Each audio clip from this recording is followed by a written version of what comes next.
تعلموا العلم نور وانشروا العلم فالعلم نور وتمسكوا بمن. بسم الله الرحمن الرحيم. إن الحمد لله نحمده ونستعينه ونستغفره ونعوذ بالله من شرور أنفسنا ومن سيئات أعمالنا. من يهده الله فلا مضل له ومن يضلل فلا هادي له وأشهد أن لا إله إلا الله وحده لا شريك له وأشهد أن محمدا عبده ورسوله. أما بعد.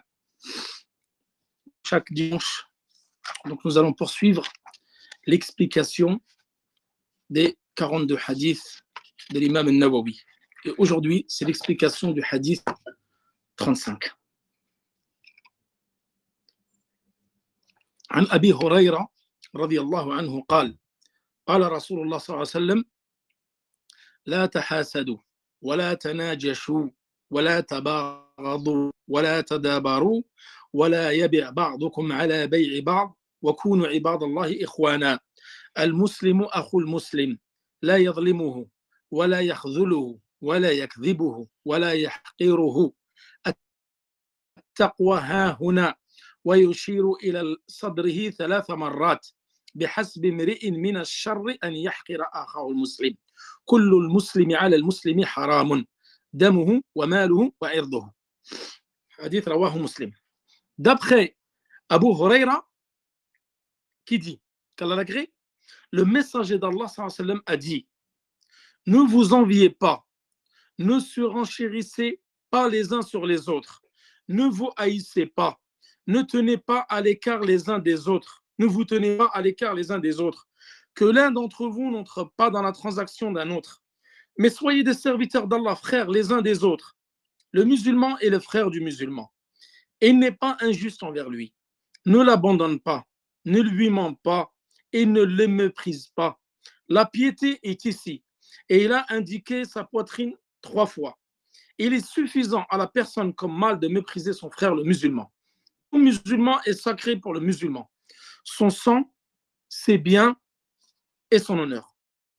Hadith rapporté par Muslim, qui est un hadith très très important. Et ce hadith-là qui constitue le fondement dans les rapports entre les croyants et les droits que chaque musulman possède par rapport aux autres. Donc ici, l'islam incite à la fraternité entre les musulmans. Et que les musulmans, il faut qu'ils soient comme un seul corps, une seule construction. Chacun vient renforcer l'autre. Donc ici, il est interdit d'avoir des mauvais comportements envers ses frères musulmans. Première interdiction, ici donc il a énuméré beaucoup de choses qui sont interdites. Il a dit, ne vous jalousez pas, ne vous enviez pas. Donc cela montre que l'envie, la jalousie est illicite, comme cela a été rapporté dans de nombreux hadiths. Le prophète sallam, qu'est-ce qu'il a dit? Nous allons définir bien sûr la jalousie. Il a dit, prenez garde à l'envie, la jalousie, car elle consomme les bonnes actions comme le feu consomme le bois. Rapporté par Abu Daoud ou Al-Bayhaqi.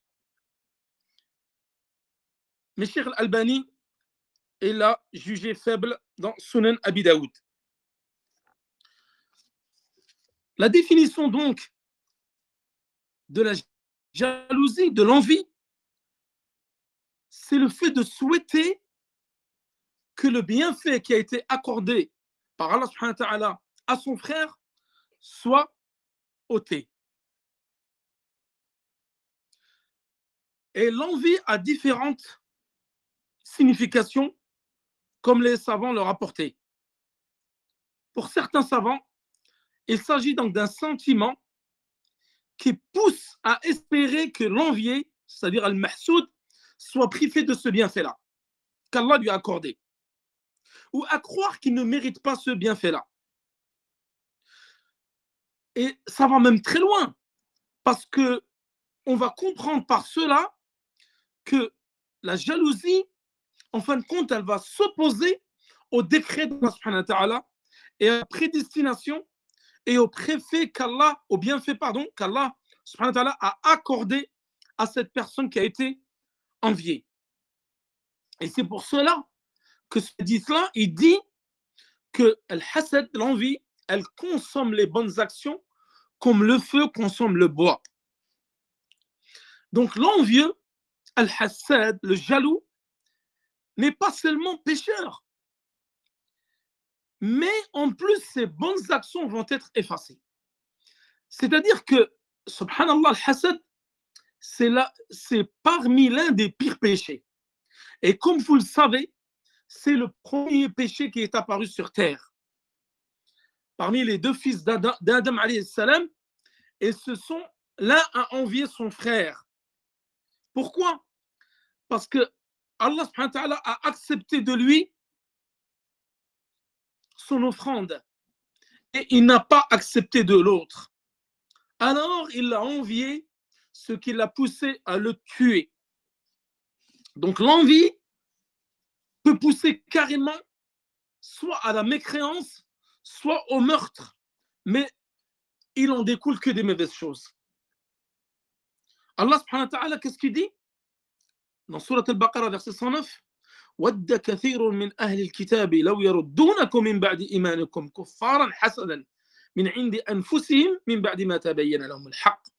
Nombre de gens du livre aimeraient par jalousie de leur part pouvoir vous rendre mécréants après que vous ayez cru et après que la vérité s'est manifestée à vous. Donc là, la jalousie des gens du livre les a poussés à quoi? À mécroire en lui, alors qu'ils savaient qu'il est le messager d'Allah subhanahu wa ta'ala. C'est donc pas par ignorance qu'ils ont mécru au messager d'Allah, mais uniquement par jalousie. Et donc l'envie, comme je vous ai dit, peut même pousser au meurtre, tel que l'a fait le fils d'Adam envers son frère, car Allah n'a pas accepté de lui. Alors il est devenu envieux et il a tué son propre frère, après avoir coupé les liens de parenté.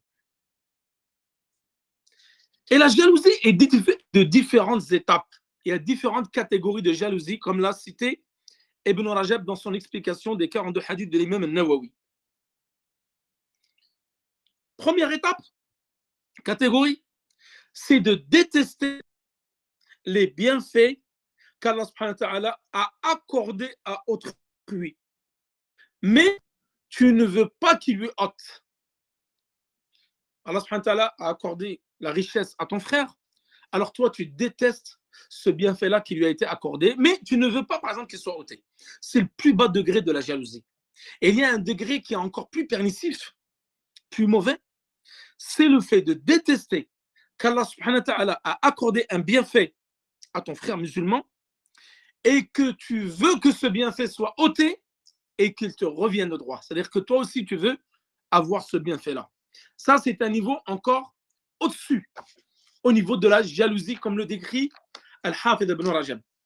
Troisième degré, qui est encore pire que le deuxième, c'est le fait de détester le bienfait qu'Allah subhanahu wa ta'ala a accordé à ton frère musulman et tu veux qu'il soit ôté, qu'il lui soit ôté ce bienfait sans que tu veuilles qu'il te revienne. Parce qu'au moins, si tu le voudrais pour toi, on va dire que c'est de la jalousie, mais là, c'est pire. Par contre, tu ne veux pas que ce bienfait te revienne, mais tu veux qu'il soit ôté de ton frère. Et le pire des degrés, comme l'a cité Al-Hafid ibn Rajab, c'est détester un bienfait qu'Allah a accordé à ton frère musulman et tu souhaites qu'il disparaisse, qu'il soit ôté, et tu utilises pour cela la parole, la langue et peut-être même ta main pour lui ôter ce bienfait-là. Et celui-là, comme dit Al-Hafid ibn Rajab, c'est le pire, c'est la pire catégorie chez les envieux, c'est-à-dire les jaloux. Cheikh al-Islam ibn Taymiyyah, il a choisi une définition de la jalousie qui dit c'est le fait de détester les bienfaits accordés à autrui, même s'il ne veut pas forcément que lui soit ôté ce bienfait-là. C'est juste le fait de détester qu'un bienfait a été accordé par Allah subhanahu wa ta'ala à ton frère. Il y a un autre type de jalousie ou d'envie qui n'est pas réprimandée dans l'islam et qui n'est pas détestable,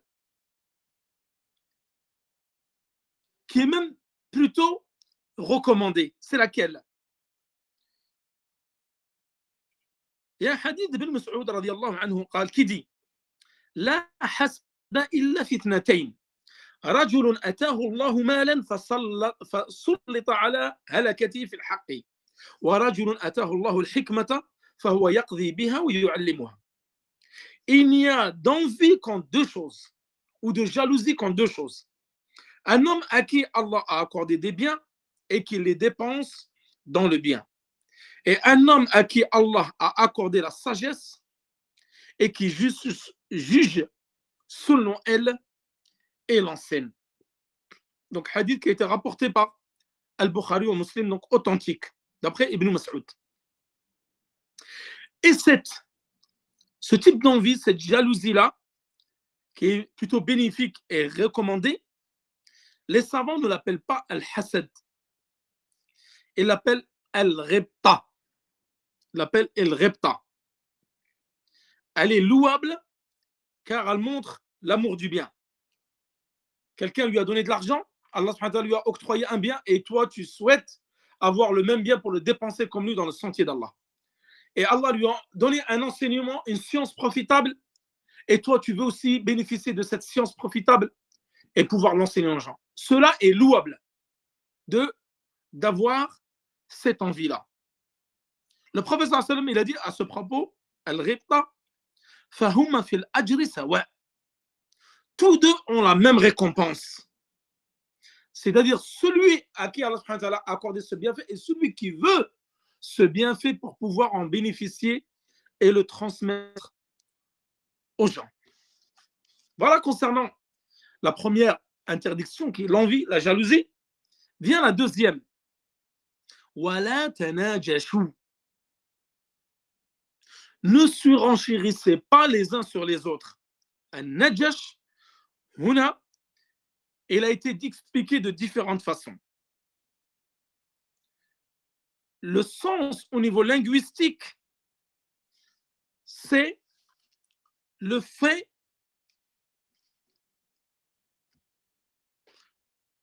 c'est le fait d'user d'une ruse pour nuire aux droits d'autrui. Donc, user de la ruse pour nuire aux droits d'autrui. Ça, c'est sur le plan linguistique. Mais le sens qui est employé par les savants, c'est un sens qui concerne plutôt les transactions commerciales. Il est plutôt utilisé la plupart du temps par les savants dans le sens commercial. Et il s'agit de l'ajout au prix de la vente, signifie qu'une personne va faire augmenter le prix de vente de quelque chose, d'une marchandise, sans avoir l'intention de l'acheter. Donc cela est illicite.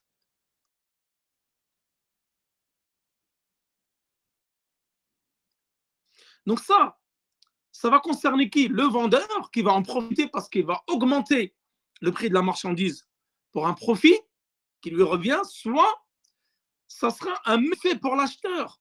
Donc dans les deux cas, ça peut être pour l'un et l'autre. Donc si c'est toi, donc c'est pas le vendeur qui fait augmenter le prix, c'est une tierce personne, donc pour augmenter cette marchandise-là, mais lui, il n'a pas l'intention de l'acheter. C'est uniquement pour nuire aux deux parties et surtout à l'acheteur pour pas qu'il ne puisse l'acheter. Alors cela est illicite, comme l'a dit la plupart des savants. Donc ici, on va utiliser la ruse pour tromper les musulmans concernant cette marchandise-là et augmenter le prix sans vouloir forcément lâcheté. Donc celui-là, d'après le consensus des savants, cela est interdit. Ensuite, le professeur Samir dit ici dans le hadith, ne vous haïssez pas. Donc, ne vous détestez pas les uns les autres. Le prophète Samir a dit à ce propos, La yu'minu ahadukum hatta yuhibba li akhihi ma yuhibbu li nafsihi. Nul d'entre vous ne sera véritablement croyant avant qu'il n'aime pour son frère ce qu'il aime pour lui-même. Donc, il est recommandé aux musulmans de s'aimer les uns les autres et ne pas se détester, et cela est interdit. Par contre, tu dois détester ce qu'Allah subhanahu wa ta'ala a détesté et non détester ton frère. Ensuite, il a dit, ne vous tenez pas à l'écart des uns des autres. Al-Mudabara ici, c'est de se détourner, c'est-à-dire un groupe qui se détourne des autres. Et c'est-à-dire couper les relations entre les gens, soit à cause des choses de la vie mondaine, soit à cause de la religion.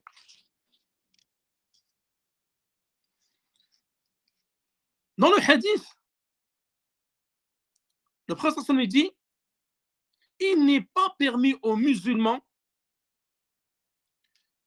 de couper les relations avec son autre frère musulman au-dessus de 3 jours.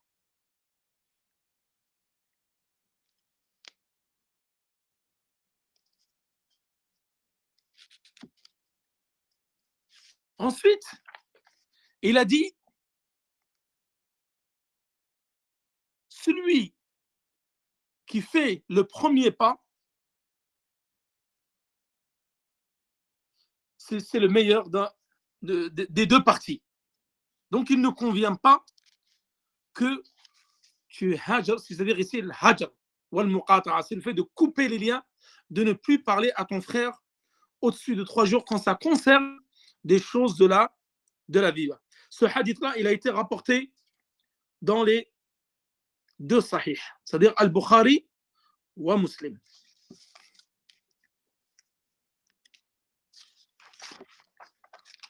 Ensuite, ici, le fait de couper les liens avec ton frère, ça va concerner 2 choses.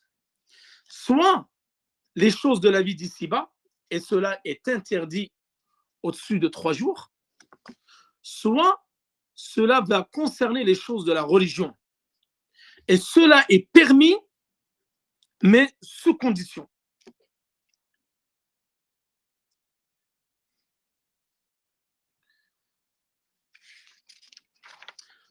Ensuite,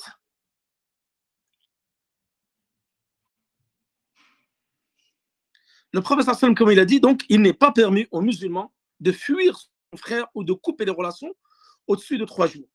Ils se rencontrent. Alors l'un, il se détourne, l'autre également est le meilleur des deux et celui qui s'est en premier, donc hadith dans le Bukhari ou Muslim.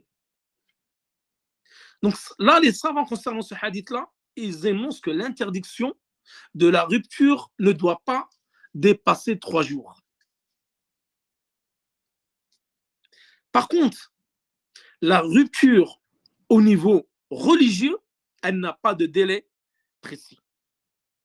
Et cela va dépendre des avantages. C'est-à-dire que tu peux couper les relations avec ton frère pour un motif religieux, mais il faut qu'il y ait un bénéfice derrière à couper. La relation, peut-être, par exemple, c'est quelqu'un tel que les gens de l'innovation, ou quelqu'un qui commet des actes détestables, et toi, tu vas le conseiller, mais il ne revient pas. Alors, tu vas couper les relations pour que cette coupure-là, elle lui fasse de l'effet. Si elle ne lui fait pas de l'effet, alors ce n'est pas la peine de le hajar, mais il y a des conditions, comme les savants les ont énumérées. Ensuite, il a dit, dans le hadith, ولا تباغضوا ولا تدابروا ولا يبيع بعضكم على بيع بعض وكونوا عباد الله إخوانا. C'est-à-dire que l'un d'entre vous n'entre pas dans la transaction d'un autre, mais soyez les serviteurs d'Allah, frères, les uns des autres. C'est-à-dire, là, tu as fait une transaction commerciale. C'est-à-dire de ne pas se renchérir sur vos offres de vente les uns des autres.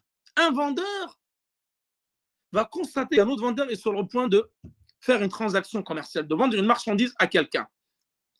Par exemple, pour 10 euros. Il dit alors, il vient voir l'acheteur, il lui dit, je possède la même marchandise et je te la laisse à 9 euros. Là, tu es venu vendre sur la vente de ton frère et cela est interdit. Et le cas contraire est également vrai. Il vient voir le vendeur, il lui dit, ne lui vends pas. Mais viens plutôt à moi, je t'en donne plus, c'est-à-dire 11 euros, et c'est moi qui te la prends. Pour pas que cet acheteur-là puisse lui acheter. Donc, soit tu augmentes le prix pour nuire au vendeur, soit tu baisses le prix, et là, tu vas baisser le prix et dire, par exemple, à l'acheteur, viens acheter chez moi, je suis moins cher. Ou sinon, il va trouver un acheteur qui va l'acheter 10 euros et il va empêcher cet acheteur-là d'acheter cette marchandise et il va venir, il va lui dire, moi, je t'en donne 11. Pourquoi que cet acheteur puisse acheter cette marchandise? Tout cela est interdit dans les transactions commerciales. Ensuite, il a dit, soyez frères, serviteurs d'Allah. Donc, cela, c'est un ordre. Cet ordre-là, soyez frères, c'est un ordre, c'est un appel à concrétiser la fraternité de la foi. Allah subhanahu wa ta'ala, qu'est-ce qu'il dit? Surat 9, verset 71, les croyants et les croyantes sont là, alliés les uns des autres. Et dans une autre sourate, surat 49, pardon, verset 10, les croyants ne sont que des frères. Donc le musulman est le frère de musulman. Et il ne le laisse pas.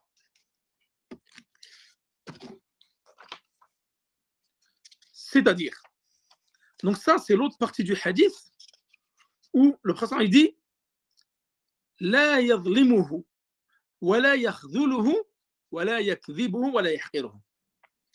Le musulman est le frère du musulman. Il n'est pas injuste envers lui. Et l'injustice, rappelez-vous que nous l'avons déjà défini dans différents cours. Il y a la plus grande des injustices, nous en avons parlé dans Kitab Tawhid, c'est l'injustice envers Allah subhanahu wa ta'ala. Et ça, c'est la pire des injustices. Ce qui passe. Et l'injustice est interdite. Et la plus grande des injustices, c'est le polythéisme. Ensuite, il y a le fait d'être injuste envers soi-même et le fait d'être injuste envers son frère.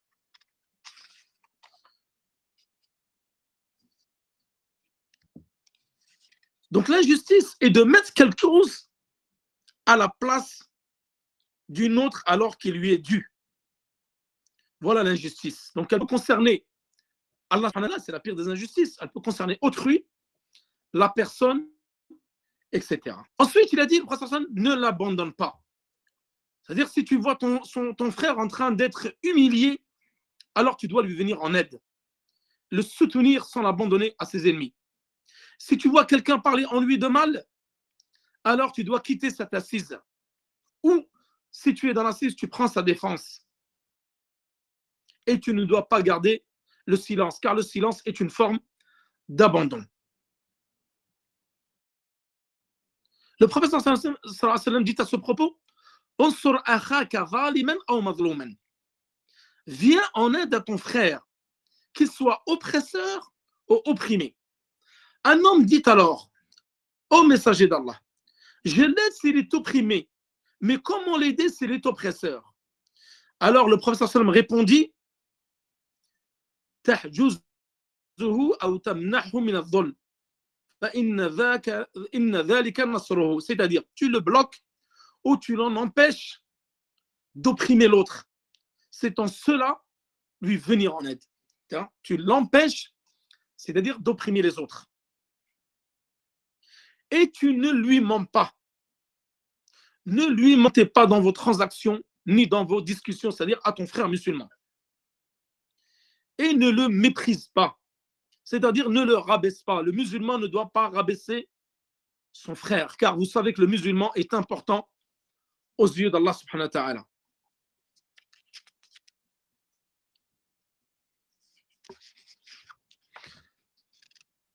Ne le dément pas, signifie qu'il ne le traite pas de menteur à chaque fois qu'il apporte une information.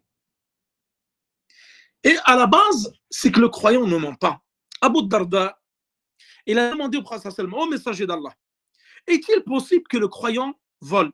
Le prophète sallallahu alayhi wa sallam répondit, oui, c'est possible.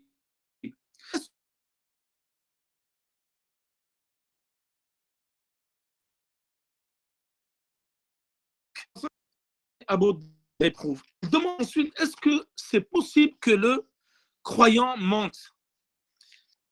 Là, le messager d'Allah, il a dit, ce hadith, il est bien connu. Il lui a dit, le croyant ne ment pas. Seuls ceux qui n'ont pas de foi mentent. Et le mensonge, comme vous le savez, est une caractéristique des hypocrites.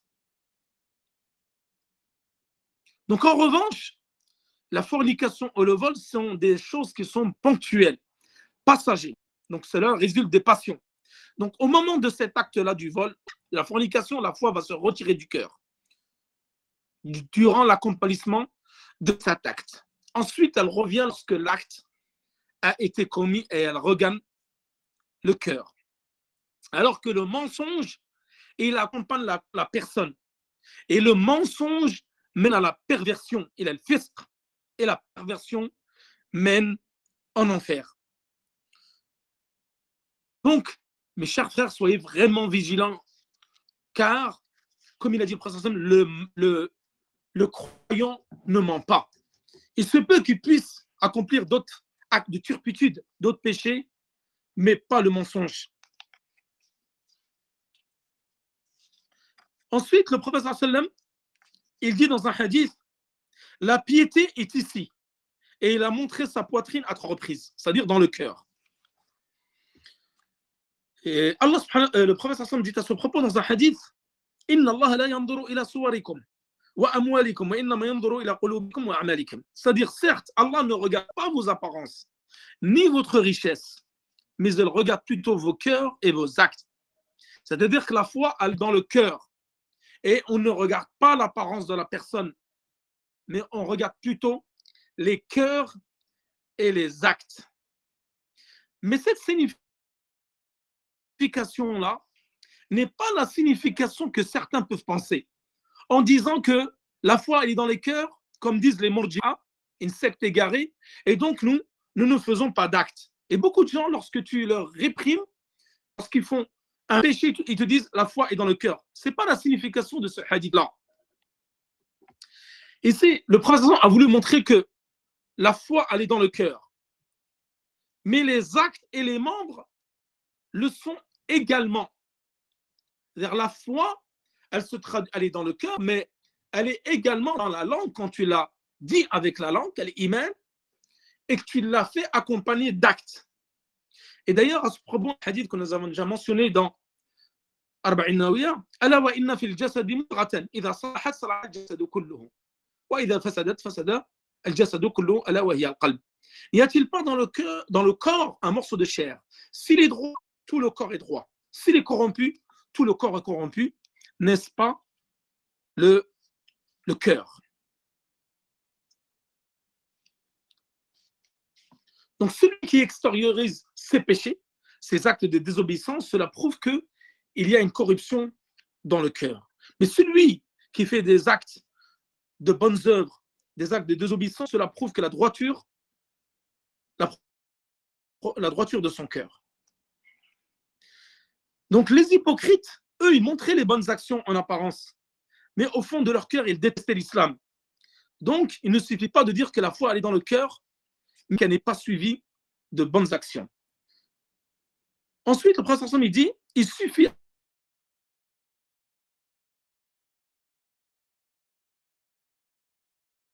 personne comme mal de mépriser son frère, le frère musulman. Donc, est sacré pour le musulman. Le musulman est sacré pour le musulman. Ceci implique son sang, ses biens et son honneur. Et rappelez-vous, concernant ce hadith que nous avons déjà cité, qui est le hadith de Ibn Omar, où nous avons dit لا يحل دم امرئ مسلم إلا بإحدى ثلاث الثيب الزاني والنفس النفس والتارك لدينه المفارق للجماعة.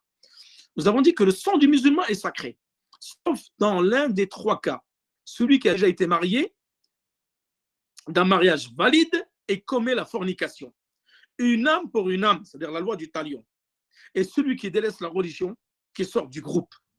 Donc là, dans ces trois cas-là, nous avons dit que le gouverneur pouvait rendre licite donc le sang du musulman, la loi du talion, la peine légale quant à la fornication et l'exécution par apostasie. Ça, c'était trois choses qui rendaient le sang du musulman licite par le gouverneur. Et d'ailleurs, à ce propos, concernant le meurtre du croyant, qu'est-ce qu'il dit Allah subhanahu wa ta'ala dans Surat An-Nisa, verset 93? وَمَنْ يَقْتُلْ مُؤْمِنًا مُتَعَمِّدًا فَجَزَاؤُهُ جَهَنَّمُ خَالِدًا فِيهَا وَغَضِبَ اللَّهُ عَلَيْهِ وَلَعَنَهُ وَأَعَدَّ لَهُ عَذَابًا عَظِيمًا. Quiconque tue intentionnellement un croyant, sa rétribution sera alors l'enfer pour y demeurer éternellement. Allah l'a frappé de sa colère, l'a maudit et lui a préparé un énorme châtiment. Cheikh al-Islam Ibn Taymiyyah, il dit que c'est l'un des pires péchés qui peut se produire sur terre, à savoir le meurtre croyant. Et d'ailleurs, dans le Coran, il n'y a pas un péché où la rétribution a été aussi forte que concernant le meurtre du croyant. Elle est de 5. C'est-à-dire que là, sa destination sera l'enfer pour y demeurer éternellement. Deuxième rétribution, Allah l'a frappé de sa colère, il l'a maudit et lui a préparé un énorme châtiment. 5 rétributions, alors que la plupart des autres péchés, par exemple, c'est 1. Là, c'est 5 pour vous montrer la gravité du meurtre du croyant.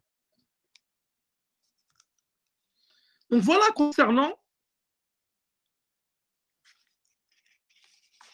l'explication du hadith 35.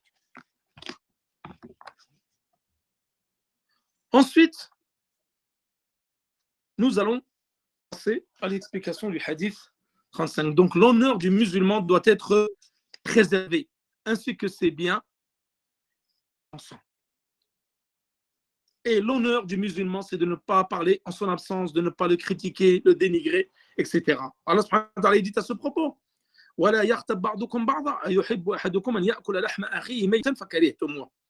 ne médisez pas les uns les autres. L'un d'entre vous aimerait-il manger la chair de son frère mort? Le prophète a dit concernant la médisance, c'est quoi? C'est le fait que tu dises à propos de ton frère ce qu'il déteste. Il dit, ô messager d'Allah, que dis-tu s'il se trouve vraiment chez mon frère ce que je dis sur lui? S'il se trouve en lui ce que tu dis, alors tu auras médit. Et si il ne se trouve pas, alors tu l'auras calomnié. Voilà donc concernant l'explication du hadith 35 et nous allons passer à l'explication du hadith 36. Et nous finirons avec celui-là. Très simplement. من نفس عن مؤمن كربة من كرب الدنيا نفس الله عنه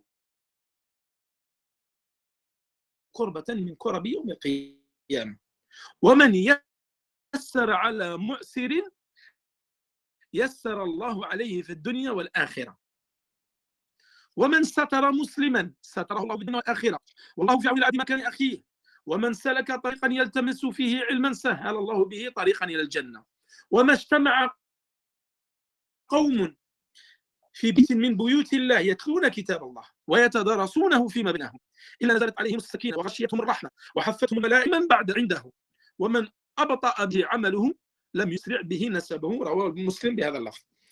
D'après Abu Huraira, il rapporte que le messager d'Allah a dit celui qui est croyant, une peine parmi les peines d'ici-bas, alors Allah lui allégera une peine parmi les peines de résurrection. Celui qui est dans la facilitera ici, il dissimule, Allah dissimulera les siennes ici-bas et dans l'au-delà. Allah vient en aide vient à l'aide de son serviteur, tant que ce dernier vient en aide à son frère. Celui qui emprunte un chemin à la recherche de la science, Allah lui facilitera un chemin vers le paradis. Il n'y a pas un groupe qui se réunit dans une maison parmi les maisons d'Allah pour réciter le livre d'Allah et l'enseigner sur eux. La miséricorde ne les recouvre, les anges ne les entourent et qu'Allah ne le mentionne à ceux qui sont proches de lui. Quant à celui que ses œuvres ont retardé, ce n'est pas sa lignée qui le fera se rattraper. Hadith rapporté par Muslim avec cette formulation-là. Donc, concernant l'explication de ce hadith, en fin de compte, ce hadith-là, il est complémentaire du précédent. Le hadith précédent interdisait des caractéristiques blâmables. Donc, il ne cessait de dire ne vous médisez pas, ne se renchérissez pas, ne vous détestez pas, ne coupez pas les liens, etc. Il a interdit des caractéristiques qui étaient blâmables. Alors que ce hadith-là, il leur donne des caractéristiques qui sont louables. C'est la raison pour laquelle l'auteur An-Nawawi, il l'a mentionné juste après. Et cela montre la bonne compréhension de l'imam An-Nawawi.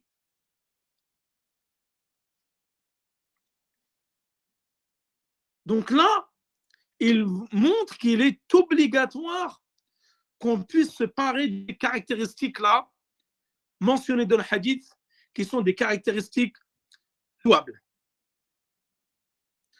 Là, il dit man naffasa, celui qui allège à un croyant une peine parmi les peines d'ici-bas.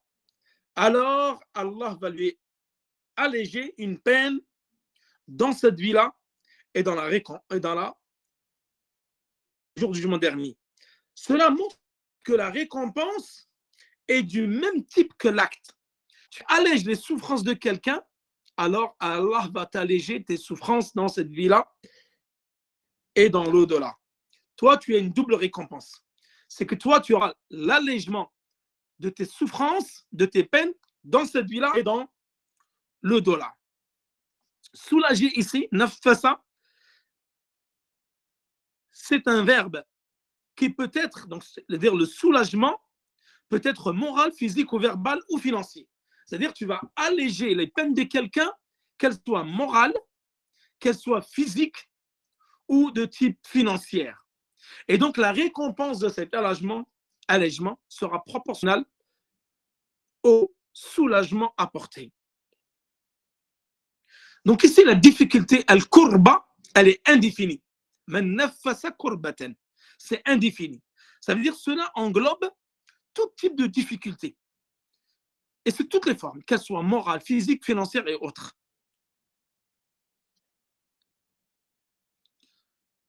Ensuite, Allah subhanahu wa ta'ala dit celui qui accorde une facilité, c'est-à-dire une facilité de remboursement à une personne qui est endettée et qui est en difficulté, alors Allah subhanahu wa ta'ala lui facilitera dans ce monde et dans l'au-delà. Faciliter à quelqu'un qui est endetté est de trois types. Soit tu lui effaces sa dette, et ça c'est la meilleure récompense. Soit une partie de la dette, soit tu retardes les trois types d'actions sont louables et bénéfiques. Ça se propose dans le Coran à celui dans la qu'à ceux qui soient dans l'anse.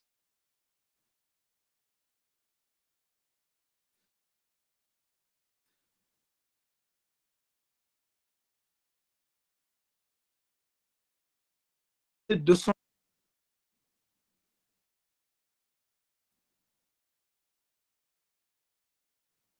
C'est un acte qui est vertueux et c'est une immense aumône.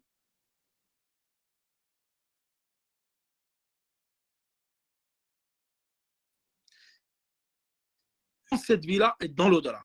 Ensuite, il a dit, celui qui couvre les défauts, soit les défauts al-aïb, soit c'est-à-dire soit les défauts de ce péché, le couvre dans l'au-delà. Cette action-là, de frère des péchés, elle concerne tous les musulmans, qu'ils soient pieux ou transgressifs.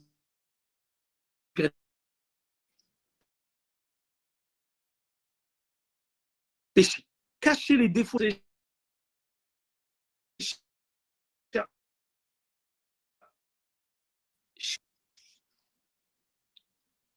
Donc là,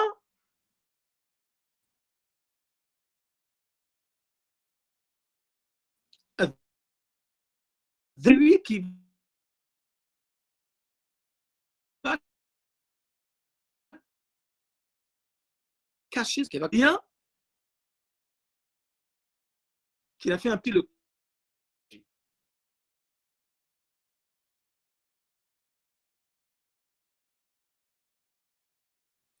Mais venir vers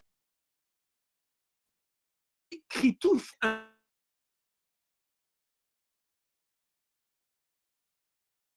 péché. Tu n'as aucune gêne devant les gens. Cacher son... Il n'y a plus rien à cacher. Et ça fait partie d'un des plus grands péchés. Que de commettre un péché à la vie des gens, aucune gêne. Ça,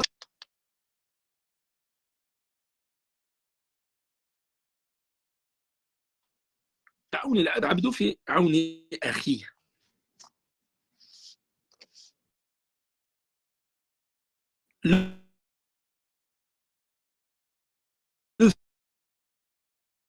fait, frère, dans les autres.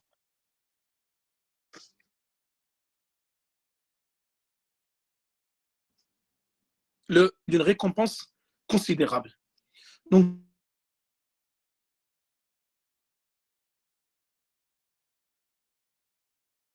ne jamais hésitation, que ce soit par une aide matérielle ou autre de vie.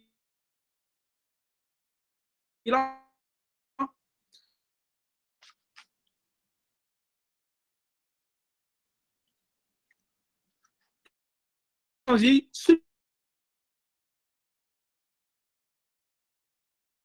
qui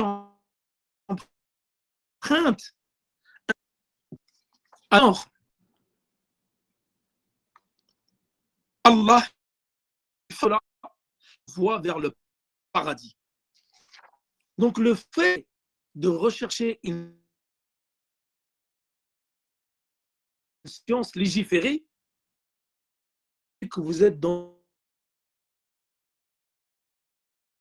une voie qui met des actes d'adoration, que vous fatiguez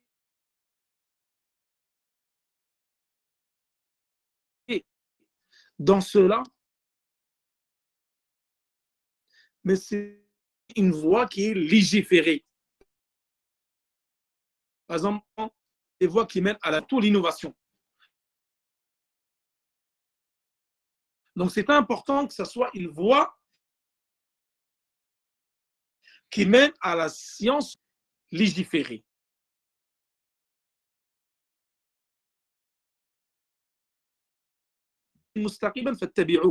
Voilà.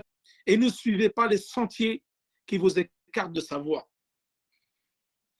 Donc, Allah subhanahu wa ta'ala, il nous a créé en vain.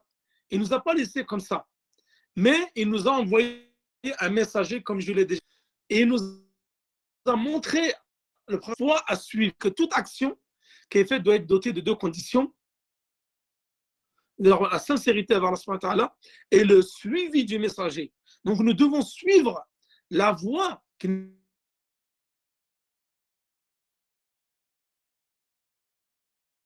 nous a été traduite dans une maison parmi les maisons d'Allah pour réciter le Coran et se l'enseigner. Tranquillité ne descend sur eux, la miséricorde ne les recouvre et les anges ne les entourent, et qu'Allah ne les mentionne à ceux qui sont proches de lui.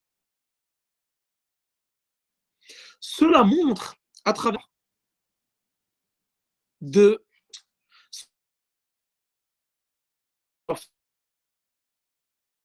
faites dans les mosquées.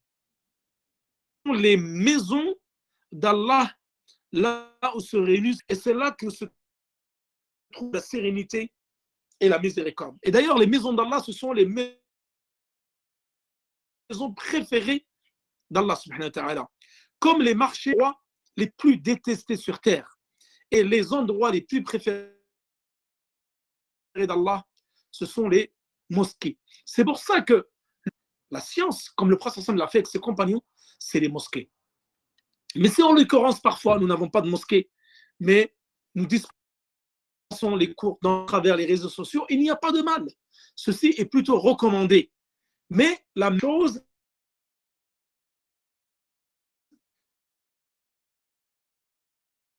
c'est danser, nous en avons.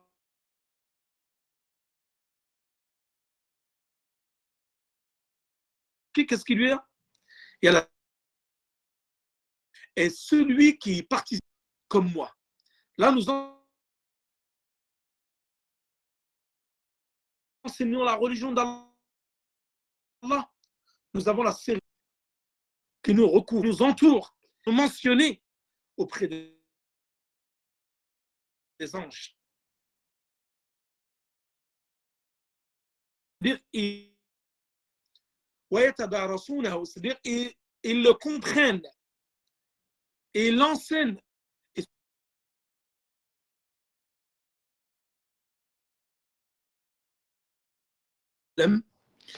Nous arrivons sur la fin. Excusez-moi, j'ai tardé un petit peu. Donc, le plus important dans le Coran, ce qui est demandé, c'est le mettre en application. Non pas seulement le réciter, c'est le réciter, le comprendre et le mettre en application. Et ici, le réciter ensemble, ce n'est pas faire la bid'a, l'innovation qui se fait beaucoup au Maghreb, de réciter le Coran tous ensemble entre le Maghreb. Ça, c'est une grande innovation. C'est chacun récite le Coran et les autres écoutent, comme le prophète a demandé à maintes reprises à des compagnons qui récitent le Coran devant lui. C'est ça le plus important. C'est-à-dire que là, les anges vont venir en aide aux croyants. Ils descendent auprès des étudiants de sciences et ils vont les soutenir et repousser les démons. Et là, les anges vont en cercle pour qu'il n'y ait pas de mal qui puisse nous toucher de la part des djinns, des shayatines et autres. Et la miséricorde descend sur nous. Vous voyez, subhanallah, mes chers frères, l'importance de l'étude de la science et les bienfaits qui en découlent. Et que Allah, subhanahu wa ta'ala, lorsque nous faisons ces assises de science, et ces cours comme là en l'occurrence, il nous mentionne en bien, il fait l'éloge de nous auprès des anges. Ensuite, pour finir le hadith, il dit وَمَنْ أَبْطَأَ بِهِ عَمَلُهُ لَمْ يُسْرِعْ بِهِ نَسَبُهُ. C'est-à-dire, quant à celui que ses œuvres sont retardées, ce n'est pas sa lignée qui le fera rattraper. C'est-à-dire que là, ce qu'il a voulu montrer par ce hadith, ce sont les bonnes actions qui comptent et non la lignée. Tu peux être de meilleur des lignées et ce n'est pas cela qui te fera rentrer au paradis. La preuve, c'est qu'Abu Lahab, il est où? Abu Lahab, il est en enfer. Pourtant, il avait une très haute lignée et elle ne lui a été d'aucune utilité. Et Bilal, qui était un esclave éthiopien et qui était parmi les premiers à être rentré dans l'islam, lui, il est où? Il est au paradis. Donc, ce qui compte, c'est les actions. C'est-à-dire que si tes actions t'ont retardé dans l'entrée au paradis, ce n'est pas ta lignée qui va te faire précipiter au paradis. Allah subhanahu wa ta'ala dit dans le Coran وَلِكُلٍّ دَرَجَاتٍ مِمَّا عَمِلَ. Sourate Al-An'am, verset 132. Et chacun aura des degrés en fonction de ce qu'ils ont accompli. C'est-à-dire que les gens ne sont pas tous dans le même, au niveau du même degré. Même au paradis, les gens vont se surpasser les uns les autres en fonction de leur foi et en fonction de leur acte. Voilà concernant l'explication de ce hadith. Et nous en avons déjà fini. Wa sallallahu ala nabina Muhammad wa ala alihi wa sahbihi wa sallam. Allahu ta'ala wa alam. Et comme je le dis à chaque cours, n'oubliez pas d'invoquer pour vos frères palestiniens qui subissent un véritable génocide de la part de l'occupationniste. Dans toutes vos prières, n'oubliez pas d'invoquer pour vos frères qui meurent tous les jours, qui subissent d'atroces souffrances, que vous pouvez les aider par les du'a, par des biens matériels, financiers ou autres. Wa sallallahu ala nabina Muhammad wa ala alihi wa sahbihi wa sallam. Wassalamu alaikum wa rahmatullahi wa barakatuh.